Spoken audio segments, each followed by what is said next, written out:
A while ago, I created a video talking about the First Home Owners Buyer Grant, which is a payment provided by Australia's state governments to people who qualify for it who are trying to purchase their first home. Depending on the state that you live in, you might be entitled to an upfront sum of money when purchasing or constructing a new home. Just as a quick overview, at the time of recording this video, New South Wales is offering $10,000 for this scheme, Victoria is offering $10,000, South Australia is offering $15,000, Western Australia is offering $10,000, Queensland is offering $15,000, Tasmania is anywhere up to $30,000, which has actually been increased from $20,000 since I last made this video.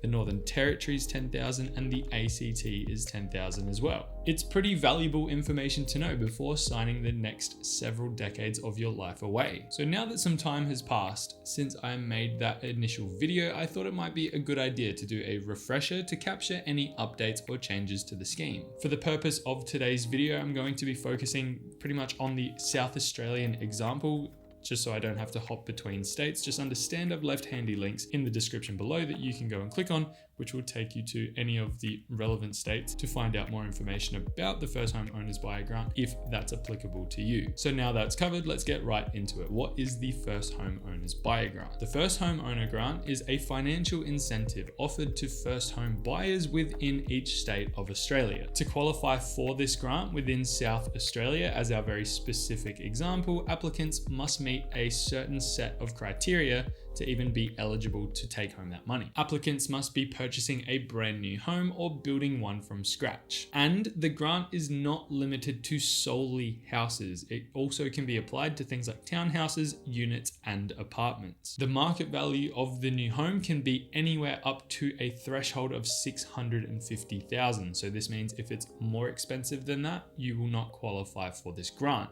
The other thing to note is that $650,000 figure has actually been increased from $575,000 to align with the median valuations of homes within South Australia. So that's a good thing. It just means that more people should now be able to access this grant. So that's pretty straightforward, but that's specific to South Australia. So just understand, again, using those links below, depending on what state you're in, there will be a list of criteria, very much like what I've just shown you now. Now, for anyone who thinks that they might be able to game the system, I'm just going to say that I don't think anyone's going to do this, but it's worthwhile noting that applicants cannot be acting as a trustee, nor can they be representatives of a company. As in, you can't buy the house as a registered company and you can't be an acting trustee spending money to gain this grant. For those applying as a couple for the grant, at least one applicant must either be an Australian citizen, they must hold a permanent residency within Australia, or they need to be a New Zealander citizen who permanently resides within Australia and has a special category visa. Another criteria that's definitely worth mentioning is that the property must serve as a principal place of residence, often referred to as a PPOR, for at least 6 months. This essentially means that you need to live in the house. It needs to be your place of residence. It needs to be your address. It needs to be the place that you do your general day-to-day tasks, being things like cooking, cleaning, sleeping, and entertaining. Now, to apply for this grant, there are actually 2 available options for most states. The first option is to fill out and submit an application form, which can be obtained from the various state websites that I have provided in the description down below.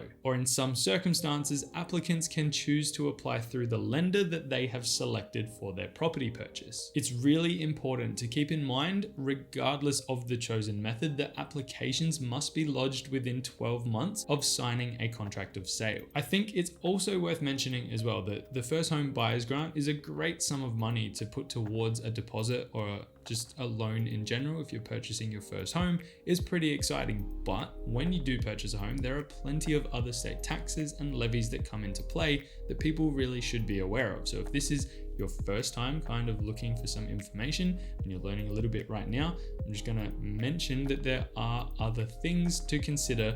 It's not just, I'll get the First Home Owners Buyer Grant, I'll buy a house and that will be that. Understanding topics like stamp duty, council rates, the emergency services levy are definitely good examples of things that you should have your head around before making any kind of purchase on this scale. These are topics that I've covered on the channel extensively, and I highly encourage you to take the time to understand them in depth before considering signing anything, because they come with basically dollar values next to them. You need to pay these things regularly. Stamp duty, not so much, it's a one-off payment.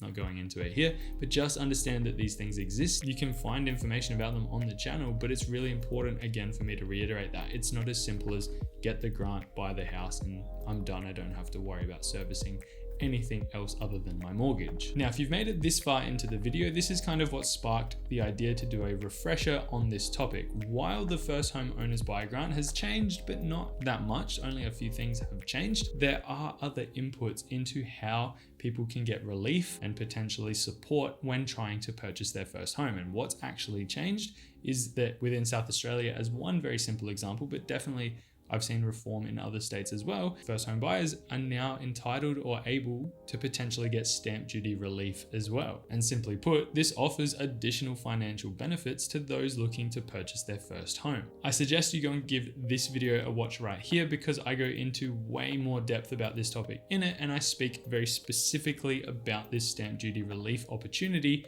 again, for those looking to apply and potentially layer benefits that are being offered by our state government. In conclusion for today, I'm going to reiterate it one more time. The first home owners buyer grant offers financial support to those looking to purchase or build a brand new home within selective states within Australia. All of them have a variation of the first home owners buyer grant, but to apply for them or to be eligible for them, you need to meet specific criteria. Understanding the eligibility criteria, how to apply, and where you can find more information about these grants is really important. And hopefully what I've covered in today's video has covered a good chunk of that and given you some confidence to keep doing your research when going on this journey, because buying a house is relatively complicated and at times overwhelming. So hopefully I've made it a little less overwhelming. And if I have, make sure you hit that like and subscribe button down below. And that is pretty much all I wanted to talk about today. So I will leave you there. Have a good day.